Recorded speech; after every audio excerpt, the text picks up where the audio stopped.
Legend tales of a place where the booze flows freely and the stories are always entertaining. If you are bold enough to seek out such a place, head 13 miles down the Tuscan Highway to a tiny blues joint known as the Townsmith Tavern. Once there, enjoy the ride. Ladies and gentlemen, you are listening to a UA production of Beer, Blues, and Bowl. Excuse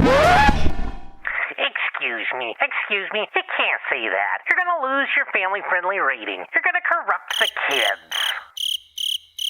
BS! A podcast that invites you to grab a cold beverage, pull up a seat, and enjoy time with friends. And here are your hosts, Howard Blues and the Mark Kidder.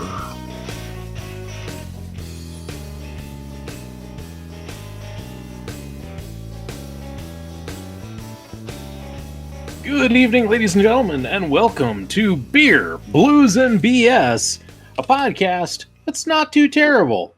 Some might even say it's halfway decent.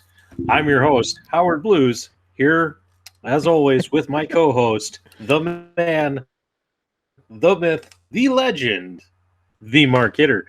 Kidder, how you doing this week? Doing well, and of course, I'm wondering where you got those analytics from, and if it was from you or if I was texting you in the middle of the night or something like that. I'm wondering, but I'm doing well. I'm ready to get this thing rolling for another week.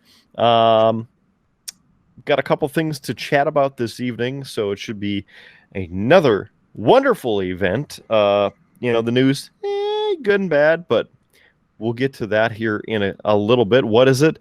Well, you're going to have to stay tuned to find out. But as always, we got to find out, how the hell are you doing there, Howie Blues? You know, I'm doing okay. It was kind of a quiet day, Lefty is working nights, so it's me and Junior during the day, and he was in a pretty decent mood for the most part. Refusing to take a nap, though. So he went from about 9:30 when he got up till about 4 o'clock without a nap. Usually 4 o'clock he's on his second nap of the day. So he was a little cranky. Yeah. But had a great day. Went to the park. It was gorgeous outside. It was great. Was not too bad today for the tundra. Of course, if you want to know what the weather is, you can tune in to the KRDN Eyewitness News 8 Eyewitness Weather Now 24/7 channel. It's online at twitch.tv/KRDN Eyewitness Weather Now, because I would like you to stay informed with the latest forecast. I know Howie Blues wants you to be prepared. If you need to bring your galoshes, or if you need to bring a shovel, or if you need to bring both, maybe some sunglasses, maybe all three, we want you to be prepared.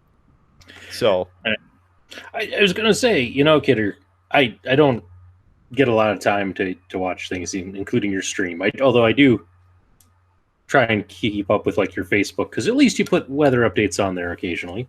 I do what I can. But Tuesday, I had to travel to Oscar Zero up in Cooperstown, one of my coolest sites that I get to manage. It's a privilege to manage that one. But woke up Tuesday morning to snow, which I wasn't expecting. Mm-hmm. And the roads were actually pretty bad up until we hit about Medina. We saw at least one accident in Bismarck, me and the gentleman I was traveling with.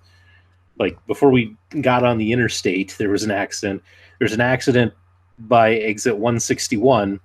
And then by exit 183, there was a truck that had rolled. So it was kind of one of those things where I think people, because we've had such a mild winter, had completely forgotten how to drive on ice and snow covered roads. But yeah, I agree. I mean, statistically, every time that we have a new snowfall, especially after it's been a while, people are like, this is snow. I don't know what it means. How do you drive? And yeah, it ends up being kind of stupid that way. So best thing is if you see the ice and the snow and whatnot falling from the sky, the orange says slow down. Yeah, and because of it, and we weren't really expecting snow on the roads to be that bad. In fact, in Bismarck, the roads were fine. It was really on the interstate, and mostly in the passing lane. But we ended up like an hour late for the appointment we were supposed to get to. It also didn't help that Lefty was also working nights then, and so like I had been up since like 4:30 in the morning, and so I knew like I have to make the take the exit out for Rogers to be on North Dakota Highway 1 to get up to Cooperstown, and I wasn't so tired that I couldn't drive, but I totally missed the exit and ended up almost to Castleton before it's like, oh, you missed oops, the exit. I did. I just so it. Well, Hey, I gotta like, think that we're just gonna have to remove your navigation privileges, and you're gonna have to just listen to the GPS, listen to the nice lady or man. you know what? I actually had my phone set on the GPS. All I needed to hit was start, and I didn't hit start before we left. Because usually I will keep it on just so I don't miss turns, especially when I'm traveling with somebody else in case we're talking, just so I get that vocal reminder of, hey, you have a turn coming up. And, and I know how much you like to talk, so. Well, I usually don't, and truthfully, like, I actually kind of enjoy when it's just me traveling, unless I'm with my one coworker who's at the same position level as I am, because we always have business and shop to talk, and that's entertaining at least. But for the most part, I prefer traveling by myself. I can listen to a podcast and focus, but it's one of those like kind of business beers, blue, and BS. Yeah. But sometimes I have to travel in this business with other coworkers, and it's always to a site that it's like, we're going to be stuck in a car, 4 hours today together, and you're just trying your best to make polite conversation and such. Otherwise, you sit there quietly in awkwardness. So it was one of those things. Yeah, only it was on 5 hours of sleep and totally missed it. So it was my fault. I will fully fess up to, just not being in the right mindset for the travel. And it was on kind of short notice that I was traveling too. So, but it was one of those like travel to a site, spend 45 minutes there, travel home. So, but it was, at least I got to go to Oscar again. As I said, love that site. For the audience, if you don't know about it, it's actually the Ronald Reagan Minuteman Missile State Historic Site, and it is our only Cold War site. And it's one of the few places in the United States where you can actually take a tour of a launch control facility for nuclear weapons. So it's a really cool site. You get to actually ride the elevator 50 feet underground and actually be in the capsule and see the keys that would launch. So very cool. It's just a really interesting site. Kidder, you haven't been there yet. I need to take you up there sometime. I think you'd get a real kick out of it. It's cool. I've been meaning to go up there since it was opened, if you will, from the U.S. government, or sold off from the government to the, what is it, the county historical site or society or something like that, and then it went to the state. Is it, or it went straight to the state? Okay. I remember that there were organizations working to try and preserve it and raise money and whatnot, so I couldn't remember where the jostling had been in there. So no, it's we'll have to go sometime. It's it really is. It's a very cool site. Cold War history is not necessarily one of my strong suits, but it's a fun site, and I have a fantastic staff there. It's great. I would love to go, So, and I've been wanting to go there and check it out since, I guess since I found out about it. But back in college, I took a nuclear weapons class, and that was one of the things that was discussed because that was about the time that they were going through the process of transferring it from the government. So thought it would be pretty cool to get to check that out. Just haven't made it there yet. Well, maybe one of these weekends you and I will have to take a road trip and head on up there and take the tour. But no good can come of a road trip with the two of us. I don't know. There's been some good ones. Although we haven't done a road trip together. Oh, it's been a while. The last one, and I don't want to get too much into it because I have a feeling that Brother Nico should be involved in this and the telling of it. But it would have been the road trip to Montana. Hey, is that a Kia? Yeah. But I think it would be remiss to tell a lot of those stories without Brother Nico since he was along on that trip. So we'll get him on a show, and then we can talk about our expeditions where even satellite radio doesn't reach, which is surprising. Yeah. But let's see. You know what? I'm kind of getting thirsty. We've been talking for 10 minutes now. So tonight I'm going to possibly punish myself.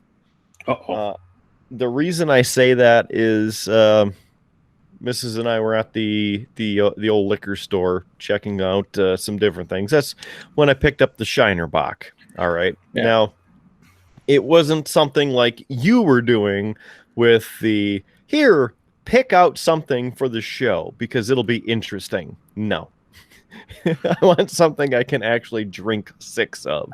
So I picked out my Shiner Bock, and I think I grabbed a couple other various beverages or hard alcohol type drinks, which I'll eventually get to on this portion of the program. But Mrs. picked up a little bit of something that looked possibly interesting, and it is one of these Michelob Ultra Superior Light Beer Infusions. All right, so this one is supposed to be the lime and the prickly pear cactus. 4% alcohol. It claims to be a light lager with real exotic fruit and natural flavors. And Anheuser-Busch, St. Louis, Missouri. Tapintoyourbeer.com. Cheap plug, I guess, but that's really all it says. So, I mean, real exotic fruit. Really? I mean, does it have to be exotic fruit? I mean, is this like an after hours type thing, like red light district? Or, I mean, are these pears very prickly? The lime's getting a little excited on their own? I mean, that's really a couple questions to ask, but kind of smells like a Bud Light lime, just with the straight aroma and a little skunky. So, and this is fresh.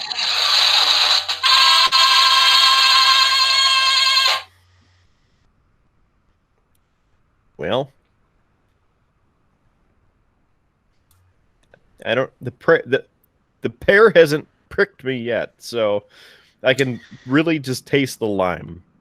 I don't know. It's kind of like right now. It's just like a Bud Light lime, but worse.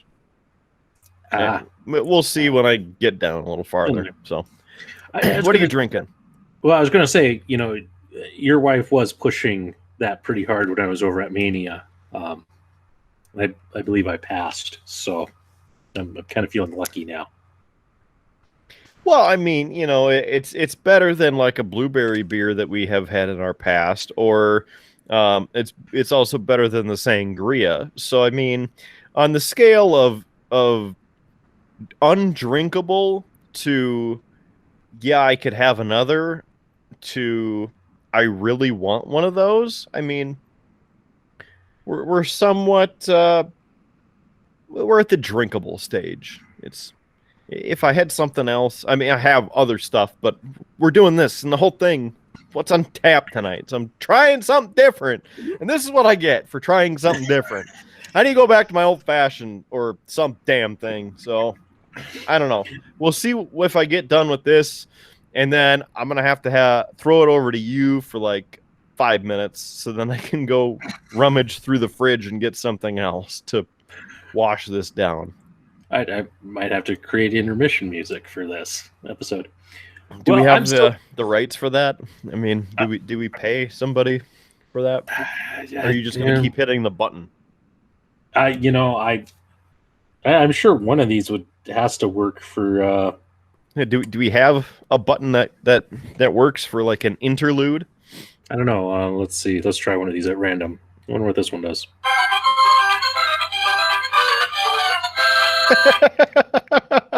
That could work.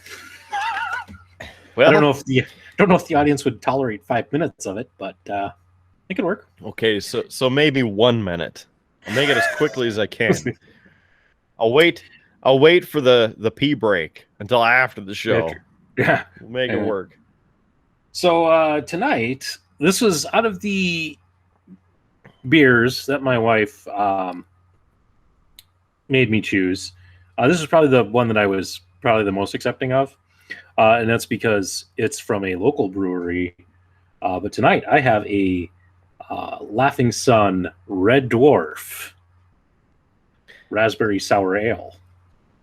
So I enjoy the Laughing Sun products. Very, very good local place right here in the old Bismarck Mandan area. And they're not only is their beer fantastic, they have great root beer and awesome barbecue. So we need to go there, have some pints, have some barbecue, eat some old tasty ribs or chicken or turkey or whatever, and just salivating a little bit. Yeah. No, I'm excited about this. Kidder, as you know, in a past career, I worked at a science center, and the big fundraiser we did every year was Einstein on Wine. And Laughing Sun provided the beer for some of the last Einstein on Wines. But because I was always working, I didn't get to partake of the beer. Yeah. So I've actually never had a beer from Laughing Sun. So that's why I was very excited about this. So it is a sour ale with raspberries. Its tasting notes tell me that it will be tart, raspberry, and dry. Wait. Are you saying? Well, I guess you haven't tasted it yet, so we'll have to see. So go ahead, and then we'll see. See? Yeah, here we go.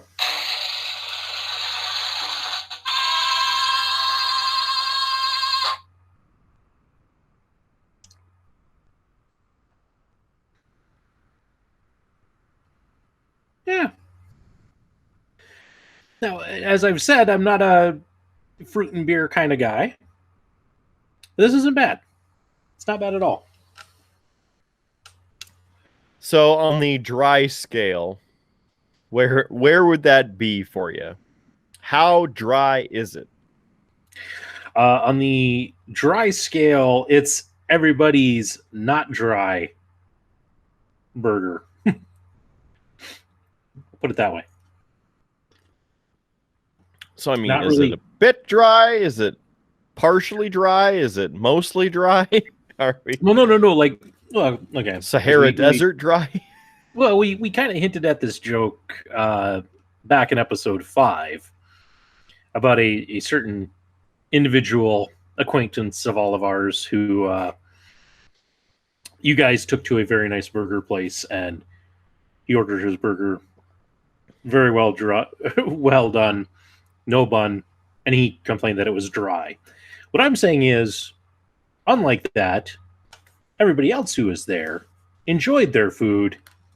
I'm enjoying this. I'm not really getting the dry note on it. Okay. So I gotcha. So, yeah. Fair enough. So, well, that's good. I'm glad that you like it. Some of the other variants of Laughing Sun that they have there are very, very tasty. I'm trying to think. I think they have it's called Sinister Pear, and that one is also very delicious. Whoa, calm down. Easy. Don't give away anything there, Kidder. That one might be coming up. Well, I mean, I just said it was tasty. I didn't say if it was wet or dry. I just said it was tasty. So, and of course, I know they sponsor other inferior podcasts, but if they wanted to sponsor like our podcast, for instance, you could hit us up on Facebook, even Podbean. We have all kinds of different ways that you can get a hold of us. Even our emails, kidder@beerbluesbs.com. He's at howard@beerbluesbs.com. You can get a hold of us. You can, hey, I want to throw some money at you for your podcast and give you some beer or talk about it and stuff. Hell yeah. So we'll see what we can do. But just throw us that old DM message. You know what I mean? We'd like to hear from you. Yeah. So, no. Good stuff. Good stuff on tap. Fun fact for you, because I just see it on my monitor that's on the other side of this monitor. This morning, nation's coldest place, Hazen, North Dakota, with a low temperature of 9 degrees. And Bismarck also set a record low temperature overnight, beating the old record from 1919. I believe that was 11. Tell them a fun fact and I'll look it up. Tell them what, do you think I just have like a weird encyclopedic knowledge of fun facts that I can use just to vamp install at any time? I mean, kind of. You are the statistician, so whenever we're looking for information about something or perhaps filler that isn't quite important, we just toss it over to you. You know, listen, okay, statistician comes from the fact that I run the prediction sheet. Everything else, truthfully, the title should be researcher, because every time that we're together and you guys throw up some crazy question, it's not like I just rattle it off the top of my head. It's that I sit and I research it and I try and come back with an answer of some kind. So, but I don't know. Give me a topic. Just because you are that damn good. That's what it is. Well, you know, it's a bunch of useless knowledge and trivia. So, which now that we don't really have a trivia night, you know, kind of goes to waste. So. And ladies and gentlemen, for that useless trivia that you may or may not want to know, 19 was the low temperature this morning here in Bismarck, setting that new record low temperature. Yeah. Here we go. All right. Well, that's on to the next one. So we talked about some fancy information, fancy weather, which of course you can get anytime 24/7 on the KRDN Eyewitness Weather Now channel. But some of the other stuff that we want to discuss, keeping it with the cold theme, we got to talk hockey for a minute. That's some of the good news and the bad news. So, number one, the good news, easy breaking news here. It's getting really excited, so calm down. Your Colorado Avalanche were the first team this year in the NHL to clinch a playoff spot. So, your Colorado Avalanche are in the playoffs. They have clinched a spot. So, very, very happy about that. Also in the Western Division, the Las Vegas Golden Knights. And tonight, just just not too long ago, the Minnesota Mild have also clinched a playoff spot. So really going into the bargain bin again there, but you know what? We got to have a couple teams that we can kick the crap out of. So there's that. So that was the good news for the Avs. That happened on Thursday. Tonight, or earlier today, the bad news, sort of. St. Louis, I'm choking on the prickly pear here. It's coming back to haunt me. Well, Kidder, for drinking half of it. Yeah. So while Kidder tries to regain his talking ability, unfortunately, your Colorado Avalanche would fall to the St. Louis Blues. I believe it was 5-2 was the score I saw. Yeah, I think it was. Now I gotta remember, 5-2 or 5-3, and two. No, one goal. So yeah, it was 5-3 because the Avs tied it up 3-3, and then with about 8 minutes left, St. Louis ended up scoring a go-ahead goal. Avs pulled Devin Dubnyk, and they ended up picking up an empty net goal. So there it is. So yeah, not like it. I'm not going to say it's the end of the world because the Avs are in the playoffs, but a win is a win. It's great to keep getting the points, especially with the Avs not playing for 5 or 6 days because of the COVID policy for the NHL. There's also a couple, like 3 or 4 key players who are out right now due to the COVID policy. So I'm really hoping that this doesn't screw up our chances in the postseason. Well, the rest of the regular season, but then also the postseason, because the Avalanche have a damn good team, and it is fun watching these hockey games because, as you know, we've been following them for decades now, and there have been several times where it's been a rough time watching the games. Oh, hey, the Avs are playing tonight. Well, I'll watch it, I guess, because I'm a fan, and I'm still that fan, so I'll still watch it, even though they were the last in the NHL for the record and on. But they've been building, getting better, doing a lot of great stuff, and so I really hope things keep going well, people stay healthy, and your Colorado Avalanche keep on kicking ass. Kidder, since we're talking hockey, I do have to make a correction. Back in episode 5, when we were talking about Nathan McKinnon getting thrown out and a game misconduct for throwing a helmet. And I said, this isn't the first time that a helmet had been used as a weapon. And I had mentioned or said that it was Boston Bruins' Brad Marchand who had ripped an opposing player's helmet off and hit him with it. And I was wrong. Of course, it's from watching so many compilation videos. It was actually New York Rangers Chris, I'm going to say his last name wrong, Kreider. It was actually Rangers versus the Dallas Stars. He ripped off Dallas Stars Cody Ekins' helmet and punched him with it and then threw it away. So, sorry. Still. Wrong dirty player called on that one. My bad, but, you see a lot of those compilations. They kind of all run together. Mm-hmm. And, I mean, listen, it was believable enough that it was something that Marchand would do. The guy... I don't know if you followed much of Marchand's career, but no, I can't say that I have.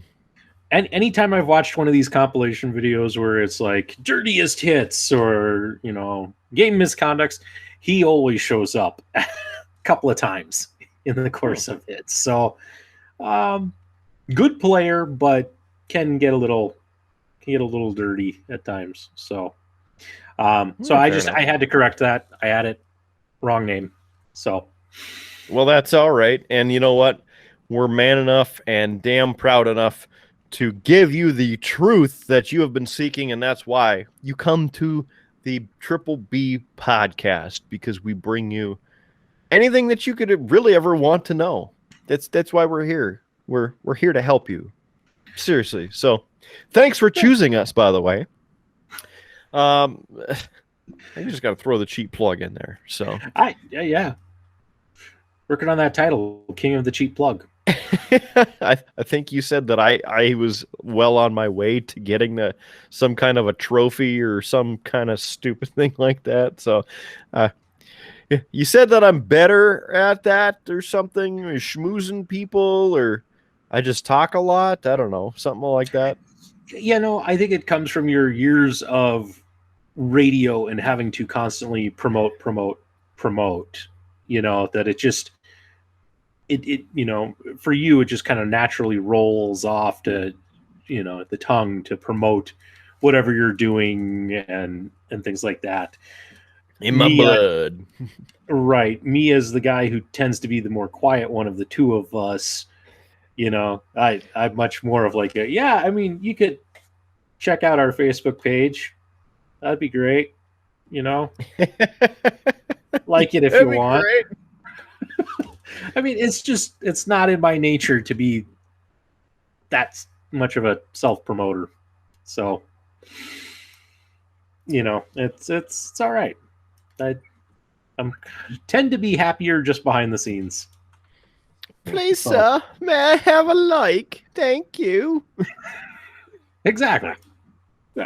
Well, now that we get that out of the way, I mean, you're kind of talking about my days in the music industry, if you will. And I mean, I still kind of am, thanks to this show. So very happy that I'm still able to be involved like that and share the information, because that's just fun. Kind of, you know, kick the tires and take a spin around the block a little bit and really enjoy getting to talk about music again, because it has been, you know, a couple of years between then and now. So, you know, a ton of people that I know in the music industry are still dealing with the past year with COVID restrictions and no touring and things like that. And so, you know, one thing is that they've been able to create some music at home or via, you know, features like this, where they put the clips together, even though they're each in a different location. So a lot of cool technological advances with music, I feel anyway, in the past year, even though I'd rather have them going out on tour and get through this sickness, and then, you know, everybody can continue on with their lives. Some of the bands are like Another Lost Year, Elysium, Tantric is one of them, Saliva, you know, things like that, right? So Otherwise, another band. So hopefully they'll be sending in some tracks or something like that. Maybe we can review some clips of those tracks at some point. I mean, that would be pretty damn cool. Gotta put my cheap plug out there for that. Get the music. Of course, you know, and I know, and I think most of the people in this area know that I'm a huge Metallica freak. So I know you had thrown on there something about Metallica. So you want to talk Metallica? Let's talk Metallica. Because why not? Oh, did you have something specific? Oh yeah, I do, because I'm glad that you fell for this trap. But before I reveal what I just tricked you into here, I do have to say, Kidder, you do realize that this is like the 8th episode, and you have probably your most famous catchphrase from your radio days that you have not done yet. And all of the Mark Kidder fans are probably sitting there like, when's he gonna say it? He hasn't said it yet. When? It's true. So now I'm kind of thinking that I might need to hold off for a while, because why should I just say it and have that cheap plug like that? Now I feel like I'm not getting paid enough. Where I need some monetary compensation because that's my catchphrase. So where's my royalties, man? Where's my royalties? We gotta get this for this show. Well, not that we have, although who knows by the time this episode comes out. We got some time. We have talked about producing maybe some merchandise, so people who want to support this could. And I honestly think, Kidder, if there was something for us to put on a shirt, it'd be that catchphrase. Because you are known for it. That's true. So, well, I mean, a couple people do remember it, even though it's been a few years since it has hit the terrestrial radio stream. So maybe. I remember also back in the day that a bunch of people wanted the, if you remember, they had the shirts that say "I heart" and then whatever underneath. There were a ton of people who were like, "I love you, Kidder, man. Your show's awesome. Like, you got to get some T-shirts and stuff." So I had it on my radio page for the station, the design photo of the "I Heart Kidder." I'm like, hey, somebody wants to help fund make some "I Heart Kidder" shirts. We could do that. Go ahead. That'd be pretty freaking sweet too. But never got around to getting those mass produced. But now with the advent of technology and services who are into that sort of thing, I really think that we have a chance. So you're saying there's a chance to get those T-shirts out. So anyway, back to this carefully laid plot trap. So, Kidder, at the time of us recording this, which is about 11 o'clock Central Time. Yep. On April the 24th, at 8 o'clock, episode 3 of Beer, Blues, and BS launched. And in that episode was the challenge between Mark Kidder and the Star Trek alphabet book. Well, Kidder, it just so happens that on BBC Two, on one of their trivia programs, Mastermind, they did a category all dedicated to Metallica. Yeah! And so I have the questions and the answers to those. And so, Kidder, it's time for some Metallica trivia. Are you saying it's time to play the game? Yes, that's exactly what I'm saying. Right. I tried. Well, I'm sorry, Kidder fans. I tried. Okay, I threw it up there thinking he might go for it. He did. What do you think I am? Some kind of cheap promotion? Just any sort of little lackadaisical thing to come into my way that I'm just gonna get triggered like that? Like there's a cherry in my old fashioned? I mean, come on. So, Kidder, if you're game, I'm game. Let's do this. All right. Let's see how well I do. I think you'll do fairly well on this. At least I think. Well, I hope so. And I'm just going to throw it out there. I am not the Metallica fan that Kidder is, so I apologize in advance if I butcher names and things like that. I'm here to help. Plus, I've been drinking, so there goes any hope of good pronunciation. What is that, your first? Is that your second? Is that third? Your third? All right. Howie Blues has been drinking since noon, folks.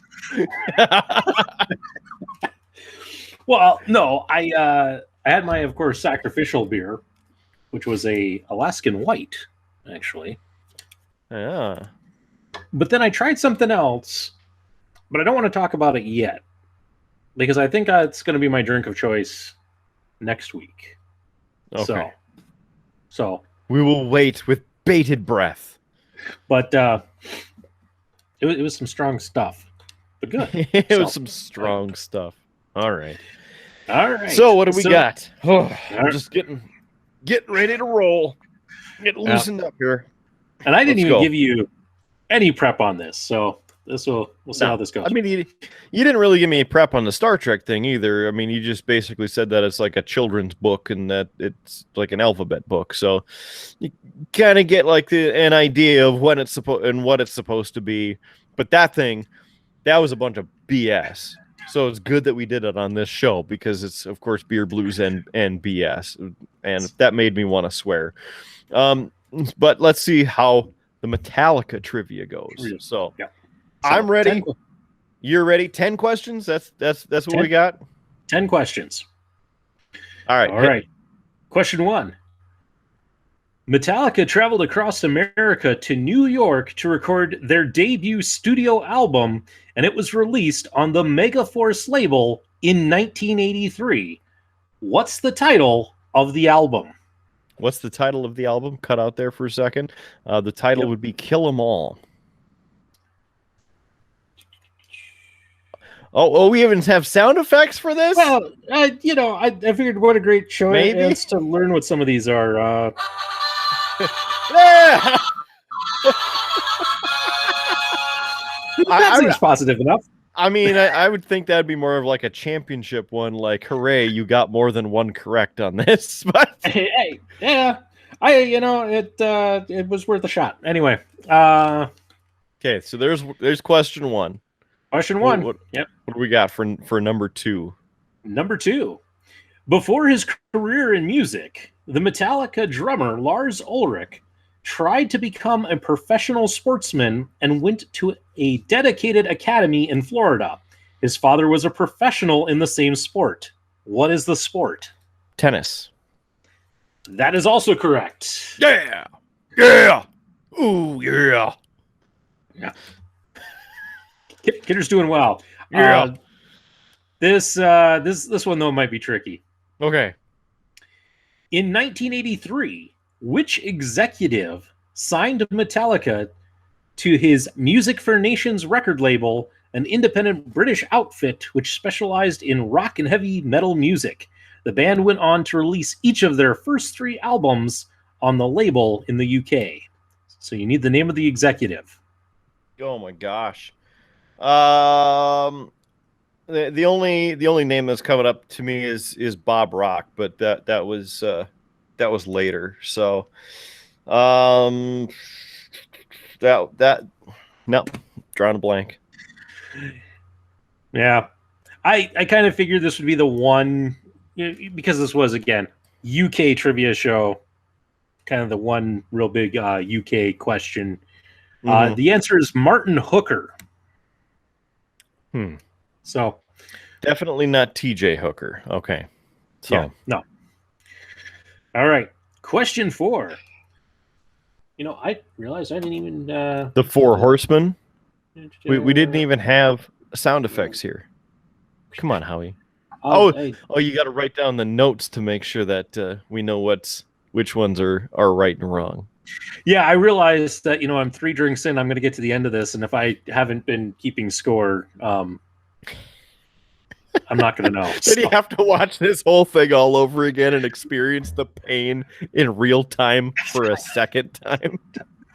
So, anyway, I quickly scribbled. Luckily, I keep a notepad here for jotting some things down. And so thanks for scribbling. Score sheet. Yeah. Also, I made it through the prickly pear. So good.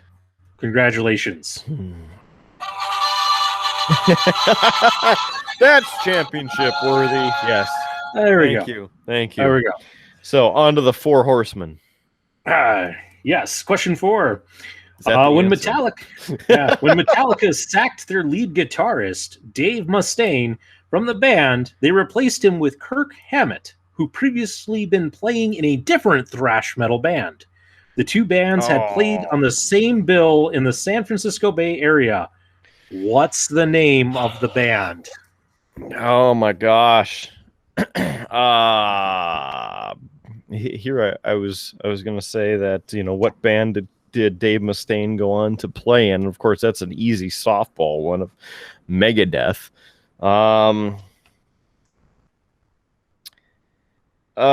Shoot. It's totally, I cannot think of the name of it. It's like right on the tip of my tongue. I cannot think of it. I'm sorry to hear that, Kidder. The answer is Exodus. Yeah, damn it. Yep. Well, I think I need more beer. Well, question 5. Metallica's 1988 album, And Justice for All, was the last one to feature a track with a songwriting credit for their bass guitarist, Cliff Burton.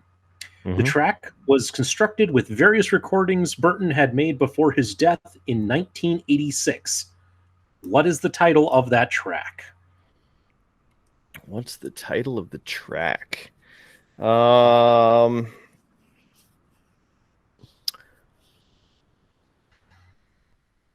trying to go through the listings of the track or the album once again here. Let me. I could grab my my album. I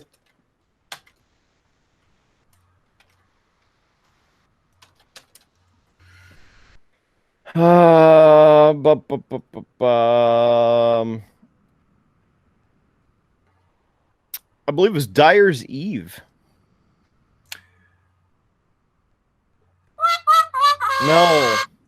No. The answer is To Live is to Die. That was my other choice. I thought that it could be. Damn it. All right. Damn British trivia.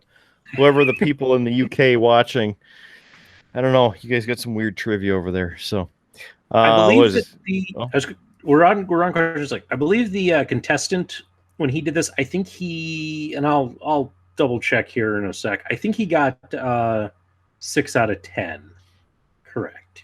So, okay, just to let you know. Sure. Question 6. On the Black Album, released in 1991, Metallica worked for the first time with a Canadian producer, previously best known for his work with bands such as Motley Crue and The Cult. He went on to produce other Metallica albums such as Loud and Reloaded. What's his name? Load and Reload. Ah. I know. It's getting, yeah. You got your beer goggles on, so it's all right. Yeah. That would be Mr. Bob Rock, correct? That would be correct. It is Mr. Bob Rock. Mm-hmm. Fun fact for you. I don't know if it's in the questions, but a fun fact, because Jason Newsted ended up leaving the band later on Metallica about 2001, if I remember correctly, when Metallica were producing Saint Anger and the some kind of monster documentary following the creation of Saint Anger. Bob Rock played bass for the album tracks because they had not yet selected Robert Trejo as their new bassist. Now, Rob came to Metallica from Ozzy Osbourne's band. So, there you go. Okay, well, I'm going to stand corrected also. The guy who participated in Mastermind, he got 9 out of 10. So that lying sack of crap. Yeah. But he didn't have fun tidbits like I did, so clearly I win. Duh. All right. What is this, 6? 7. 7. All right. Question 7. The cover of the 1996 album Load features a controversial piece of abstract art which was produced partially with bovine blood. Which artist created the original work? Who created the original work? Here I thought you were going to ask of what it was with blood and semen. But and then the fun fact is the Reload album was made with blood and urine. The artist for that, I do not remember. Wow. Andres Serrano is the artist. He's also Danish, right? Well, it doesn't say that. That'll be for another day. Or perhaps when Howie Blues is going through, scratching his head, trying to edit this, he'll put up a little credit underneath of, "This is absolutely boring. Please skip to the next segment." I don't know. I think some people will find it interesting. All right. Let's see. Well, in 2010, Metallica toured with Anthrax, Megadeth, and Slayer, and a DVD set was later released of one of the concerts in Sofia, Bulgaria. The name of the tour was a term that has often been applied to the bands collectively. What is the Big name? Four? That is correct. The Big Four.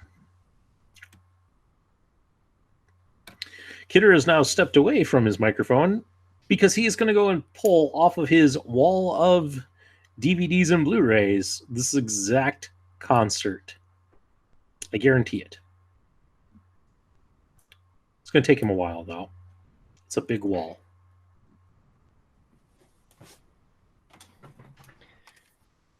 See, that was your chance to say whatever the hell you wanted to, because then I won't know until I actually come back to watch this in reverse. But obviously needed to share the old movie there.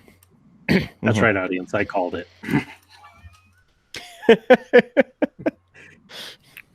I knew exactly what you were doing.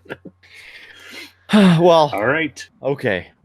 Next one. What is this? Last one? Question 9. 9. Second to last. Okay. Second to last. In 2013, the band began the tradition of an annual Metallica night in collaboration with a Major League Baseball team. The band typically play the national anthem and throw the first baseball pitch before the baseball game begins. Which baseball team are they partnered with? Which team? It would be the the Giants in the San Francisco. Yes, that'd be correct. The San Francisco Giants. The Giants. All right, Kidder. Question 10. One more. Yep. Okay. In 1988, Metallica shot their first music video to accompany a song from their album And Justice for All. The completed video used clips from the film Johnny Got His Gun. What's the name of the song? The title of the song is One. Well, Kidder, with a score of 6-4. All right. You finished in the positives. I'll take it. Plus or minus, I'll take it. See, for a second, I thought you'd be asking questions of, like perhaps Quebec Magnetic, or perhaps the Francois Porre Nuet, or perhaps when they were down in Mexico of the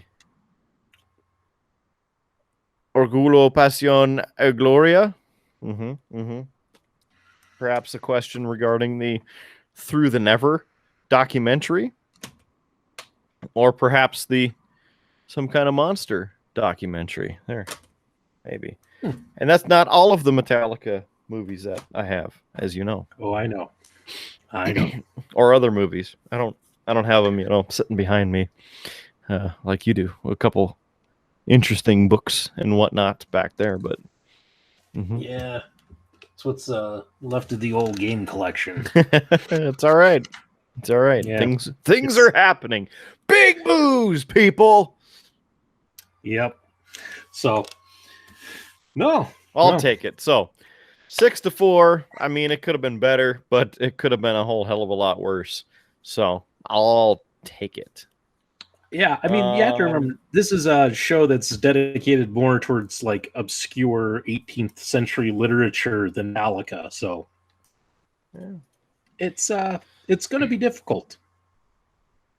Now, what I thought you might talk about is related to the Black Album, Metallica's self-titled album from 1991.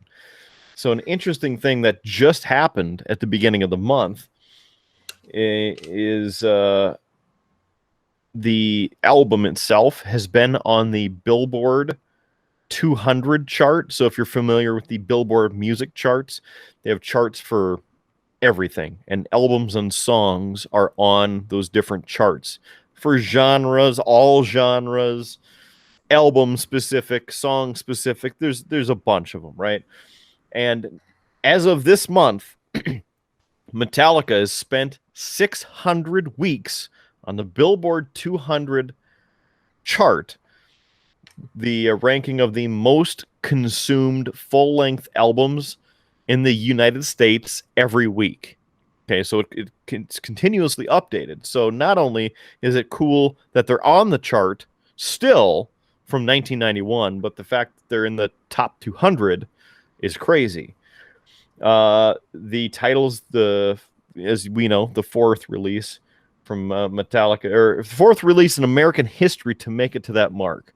So a couple of the others are Pink Floyd's Dark Side of the Moon, and I guess that's the only other one that Forbes lists. So Forbes clearly did not continue to do their research, so then I can say it, as we discuss it, but that's that. So it was in the top 100 and just fell to number 101. So for anybody who, questions the power of the mighty Metallica, obviously people are still discovering Metallica to this day, still streaming and listening to Metallica and keeping, that album, the Black Album, fantastic album. I know a lot of people have issues with it, but you know what? There's some damn good songs on that, some damn good songs in the albums before the Black Album, and some damn good songs after the Black Album. So that's what I got to say about that. Now, the question that I get asked a lot, Kidder, what's your favorite Metallica song? Well, it's kind of hard because, part of it depends on like what mood I'm in, right? Because there's some songs that I just want to just jam to and kick some ass. Yeah, Metallica, yeah. Listen to Metallica. And then there's some other songs that I just want to like slow jam to Metallica. Yeah, Metallica, yeah. So if I had to pick an album, first of all, I would say Master of Puppets. Fantastic album, released in 1986. Fun fact, they started recording it shortly after I was born, so in 1985. So you know that it's good. And then if I had to pick a track, man, I mean, there's so many good tracks, but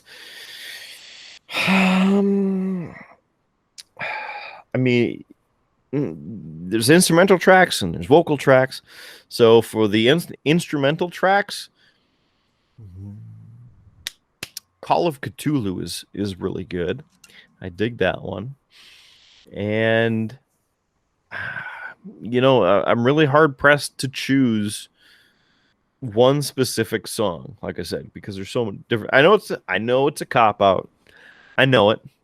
But like my favorite track today is different from my favorite track yesterday or the day before. I know historically I've said Master of Puppets, one of my favorite tracks. Love it. Good stuff. Orion, awesome track. Awesome song. But I don't know.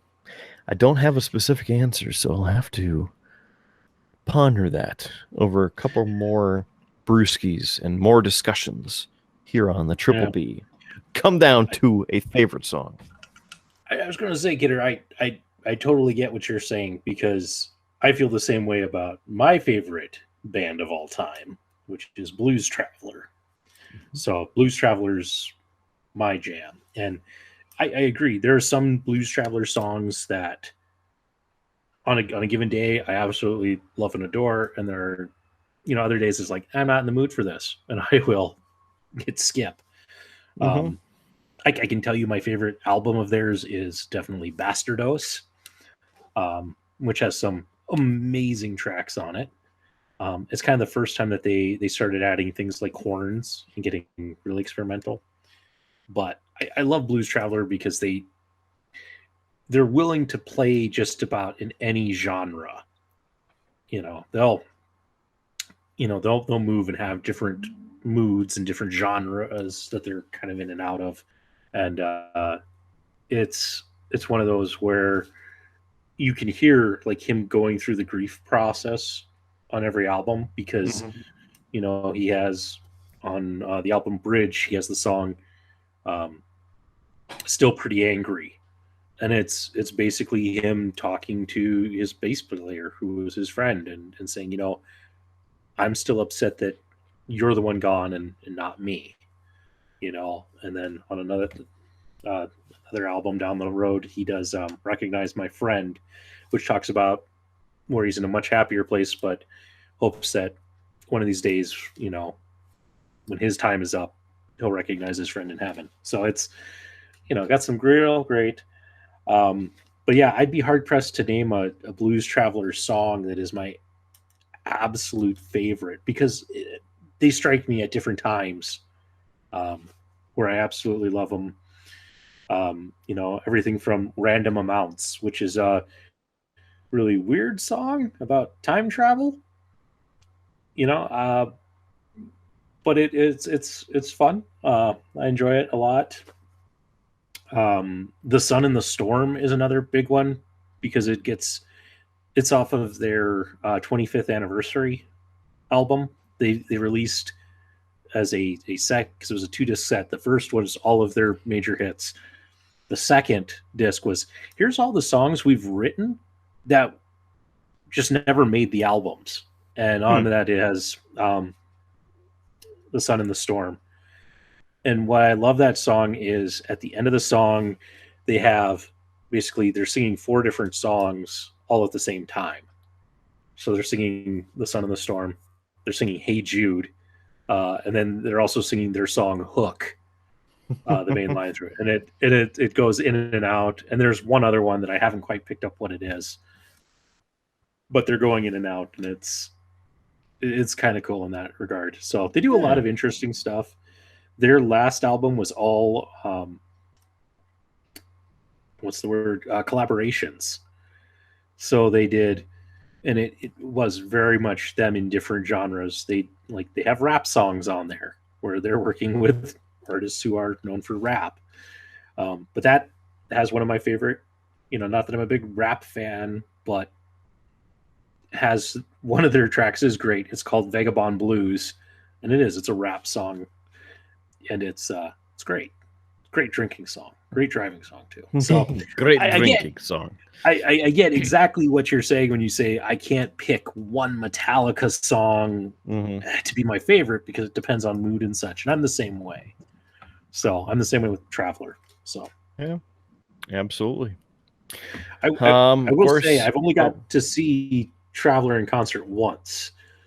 I know you've seen Metallica several times, but I will say it was a fun show, including them doing The Devil Went Down to Georgia, the fastest I have ever heard anybody play The Devil Went Down to Georgia. And it was crazy. It was great. I think I'm up to 7 times with Metallica now. I'd have to go back and use the old brain power to figure it out, but been to a bunch of good Metallica concerts, and there's never been a bad Metallica concert that I've been to.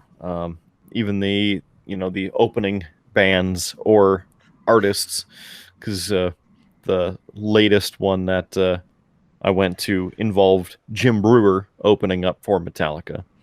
So a little bit different than the previous Metallica shows that I've been to, where I've been able to see Avenged Sevenfold, Volbeat, Godsmack.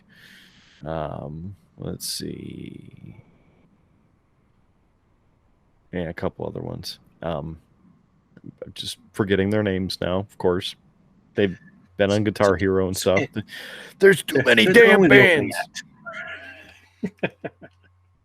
So, Yeah, time makes me forget. Something to look forward to for fellow Metallica fans if they're headed out there. The 2 dates on the calendar for Metallica right now are October 8th and 10th. It's Aftershock and Sacramento, California at Discovery Park. So you can check that out. Don't know what tickets are, if they're available yet or any of that, but check it out at Metallica.com. So we talked about music, and of course, cheap plug for my Spotify. Aside from this, Triple B podcast that we do, I've got the Killer Kidder show on Spotify. You can listen to and check out for the hundreds and hundreds of hours of awesome music, all cultivated and put in there just for you, for your ears to totally enjoy, right there on Spotify, the Killer Kidder show. So make sure you check that out on Spotify as well. All right, so we talked about some music stuff. We talked about some alcohol, which of course I'm out, so we'll just have to somehow struggle through the rest of the show. But wanted to talk about grilling meat.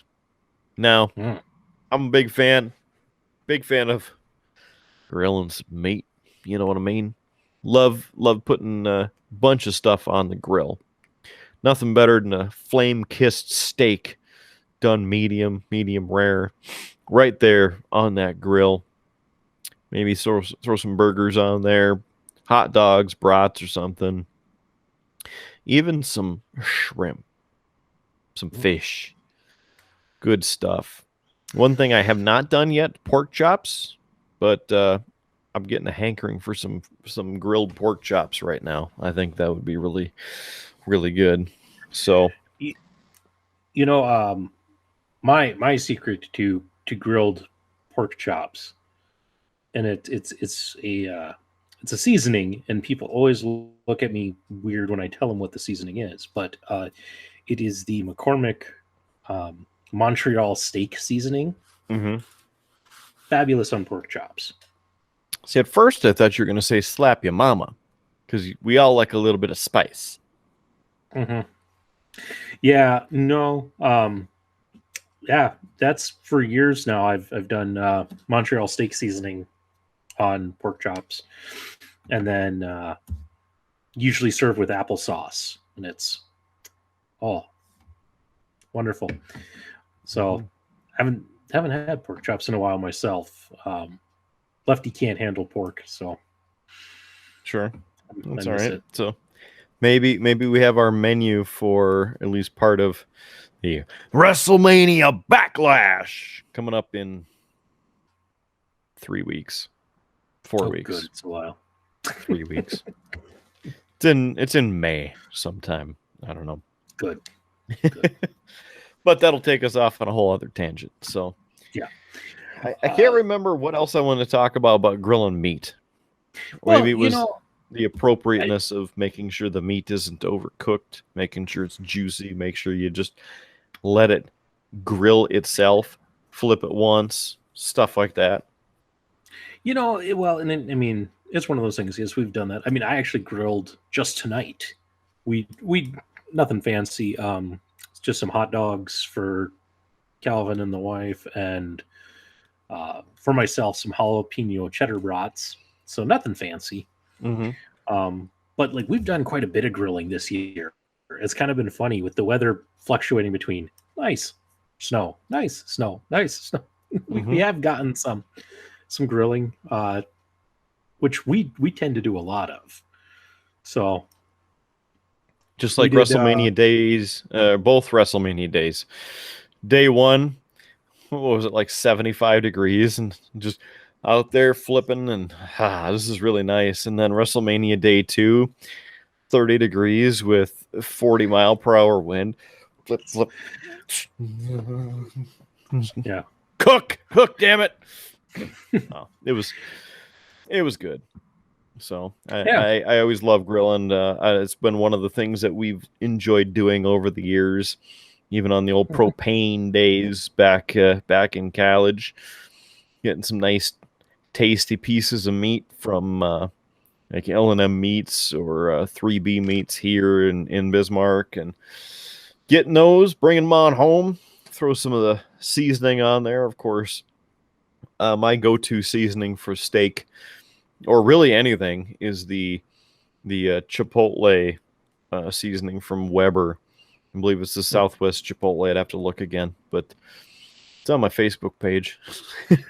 I know that. See, and when I do steak, I actually go very simple. So I usually go with like a very thick grain, like kosher or sea salt, and then some smoked black pepper. And that's it. That's all I do. I used to do a lot. Yeah. I used to do a lot more like marinades and things like that, but I don't know. I've just kind of gotten to a point where it's like that's it. That's all I need to do. Bit of that thick grained salt, some smoked black pepper. Delicious. Yeah, I remember the old marinade days. Throw some nice tasty marinades of any kind of variety. Man, we'd have venison, pheasant, of course, chicken or pork or different things. I mean, I think if we had a piece of meat, we've marinated it, if I remember correctly. Well, it was one that, we did quite a bit of. But yeah, no, I mean, that goes back to, for a while when we lived together in college. I mean, Monday night was, yes, get together for raw, but then usually I would cook something. And a lot of times we would grill and everybody would bring meat or such. But I mean, that was kind of where that started. It became a thing of I cooked, and everybody showed up because you got a meal if you showed up, and and that. Yeah, we always had some tasty food, whether it was grilling or on the stovetop or in the oven. We always have some kind of concoction that we'd put together. And the seasoning, smoky mesquite. That's it's from Weber, and they've got some really, really tasty seasonings. So try the smoky mesquite from Weber. Throw that on your steak or chicken. What did I throw that on? I threw it in some pasta at one point, and it was so good. It was just stupid, so good. Kidder, I've been pondering most of today about a recipe. My wife purchased for me. It's by Lay's, but it's a jalapeno cream, like chip dip. And she thought it'd be good, and I tried it today, and it was okay. Like it had a lot of heat to it, but like I kind of wanted it to be more like a jalapeno popper the dip, and it's not quite that. I'm guessing it was more like just creamy with a hint of like jalapeno, right? Well, the problem is for me is they put lime in it, so it had a very like lime taste to it. Kind of like one of these, huh? Yeah. In fact, I was thinking of that when you brought up the lime earlier on that. But it's kind of one of those things where I'm like, I was disappointed enough in it that it had me pondering since this morning, like, could I make a jalapeno popper-esque dip? So I've been pondering that. So telling you now, if I can find good jalapenos, which is crapshoot in this town, we may have an experimental dip the next time we get together. That sounds good. I mean, I could see you blending up some jalapenos and then putting it in with, I guess, cream cheese or something like that. I mean, I can't say Okay. that I've ever sat down and made a dip, but you, I know Yeah. you throw concoctions together all the time. Well, I do. I mean, part of that comes from, my wife with her food issues. And it's one of those things I haven't really dove into that. That's more her thing to tell, but she's got a very complicated diet. And ever since then, it's been my challenge to make her all of the things she can't have and to figure out how to do it. So it has led me into this kind of weird game now where sometimes it's like I get an idea like this, where it's like, could you make a jalapeno popper style dip? And I just sit here and ponder it, and then eventually I'll try it. So, yeah, Keep on I'm pondering. thinking next time we get together, there may be a dip. I have some ideas, I have some thoughts. And of course, if you listening or watching have some ideas, go ahead and throw them in the comments. Throw us an email. Like us on Facebook. Yeah, You're part of the show too, so thanks for joining us. You know what I mean? yeah. So, no, I'm definitely looking forward, Kidder, to doing some more grilling as the summer comes through. I think that's, as I said, Lefty and I, we love to grill. It's fast, it's easy, it tastes good. So it's been fun. Absolutely. Hell yeah. So I guess that kind of brings us kind of full circle into where we've been, what we want to do, and well, next time on the big show. I mean, we got some great stuff ahead of us, huh? Yeah, I mean, I do have one thing, or I won't get into the full thing of everything I've been watching, but I did want to bring up one thing, if you don't mind, because I know you're trying to bring it to an end. Oh, I'm just bringing it to where I thought we were trying to go. But what are you watching there, Howie Blues? What do we got? What's on the line, Jaco? Well, recently, I mentioned it. I think it was in one of the first episodes that I tend to watch very little reality TV because I don't like the drama. But recently, I had on replays of Ink Master. I don't know if you are familiar with Ink Master. But a little bit, it's basically a reality competition between tattoo artists. I don't like all of the fighting, and it was a lot of like they were pressured to fight. I've read articles about from some of the past contestants who said, that producers would tell them, "We're not letting you go to bed until you say something mean about your competitors." So it's one of those. So I don't really like the drama, but I like watching these guys. Again, it's a craft thing, and the craft of tattoos. I don't know about you. I think that tattoos are and can be an amazing piece of art, but I would never get one. So we've talked about my fear with needles, but the other thing is my interests change constantly, and I can't think of anything that I'd be okay and I'm sure that I would like 10 15 years from now. So I have a hard time saying, yeah, put that on me permanently. Fighting Sioux logo or the Colorado Avalanche logo. Bam, we're done. Got it for you. Yeah, I would hate to get like a tattoo that you would just look back at and go, why'd I do this? Just something stupid like the outline of Indiana on your chest. I mean, that would just be a terrible tattoo. A horrible tattoo.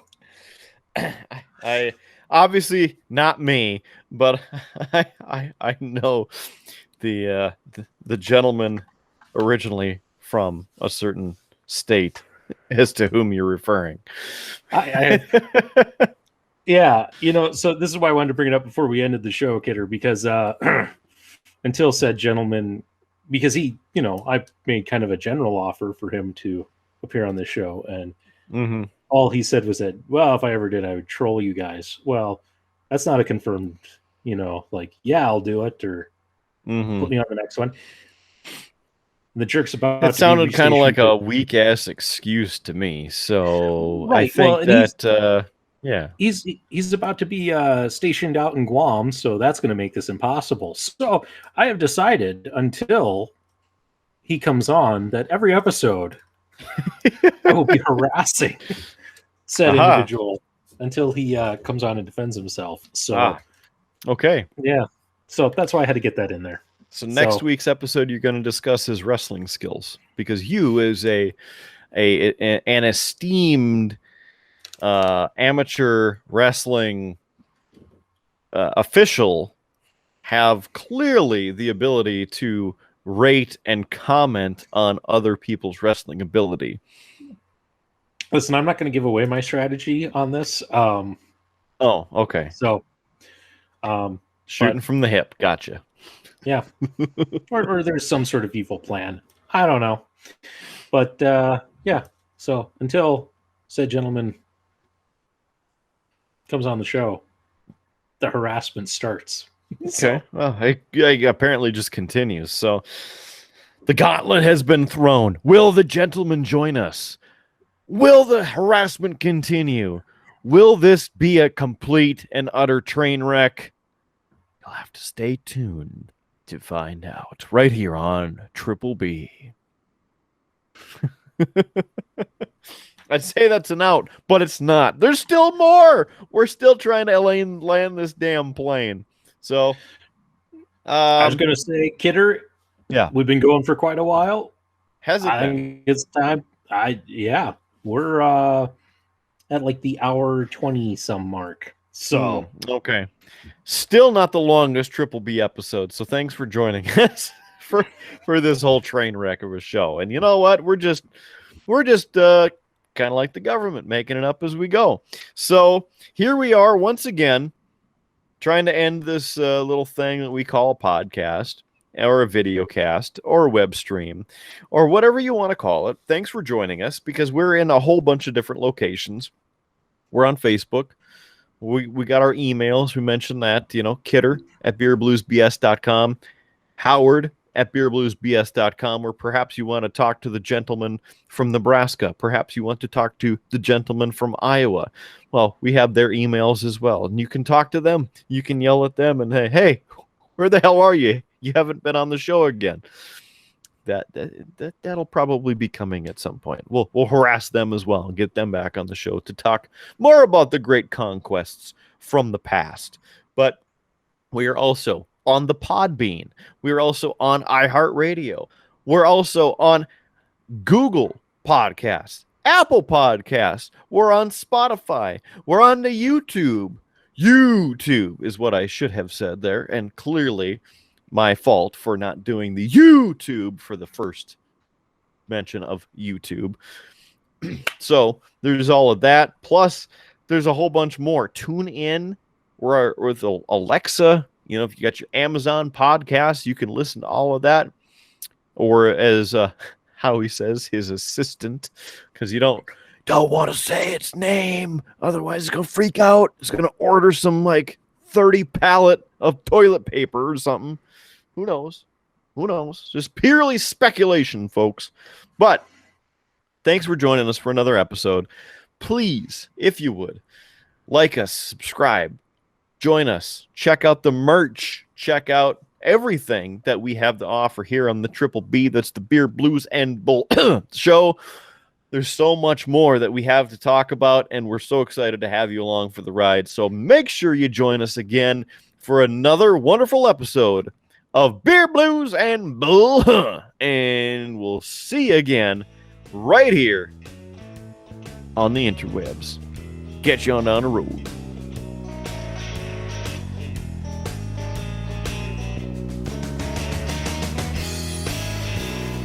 You have been listening to a UA production of Beer, Blues, and BS. If you enjoyed the show, help others find out about it by rating the show or leaving a review at your podcast listening service of choice. Thanks for listening, and may your glass never be empty.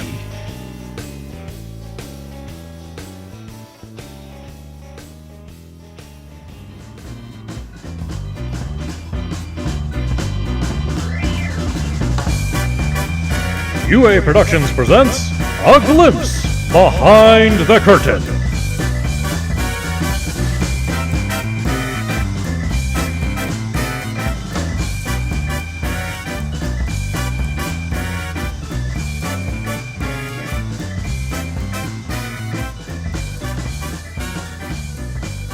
Florida. Try my best. Hey, there's a Fargo, Florida. I know you Weird. can't see it, but there's a Fargo, Florida. And in 9 minutes, a severe thunderstorm with a possible tornado and 1-inch hail will be headed there. So did you get the storm alert that said, severe weather in Fargo, and we're like, oh, I should go. Then you see the Florida No. and just like completely disappointed. No, completely stumbled upon this. I did not know that there was a Fargo, Florida. Doesn't even look that impressive. Lots of lightning. I was going to say, though, the folks down in Fargo, Florida, do you think they get harassed about the accent as much as we do? Oh, I bet they do. Like, oh, we're from Fargo, Florida. Hello. Oh, this is crazy. I don't know what else to say. Absolutely crazy. I mean, I remember working as a tour guide, at Fort Lincoln. And that was one of the things that people would comment almost constantly was we're a little disappointed. You guys don't have the accent. And I just have to keep going, well, technically that's because the movie takes place in Brainerd, Minnesota, not really in North Dakota. North Dakota's slightly in there, but I said, if it really, makes you feel better, I could do the whole tour in that accent. Oh yeah, sure. Here, this here be an Earth Lodge, don't you know? This is where the Mandan Indians used to live. You betcha. Sure, that's such a crazy thing there, yeah. That structure you're seeing on top of the lodge, that was also a boat. Yeah. See now you've made it too about Chicago. Yeah, I know. I caught that I was slipping. You're getting a little Eastern there. Yeah, well, I mean, it is like midnight, so, and I'm like 3 drinks in, so. It's okay there, Jake. I mean, we got to go over here to get the car again. It's just a few more miles on to the next stop there next week. Gonna get ourselves another episode of this Triple B. Gonna have to see how this thing goes. You know what I'm saying? Mm-hmm.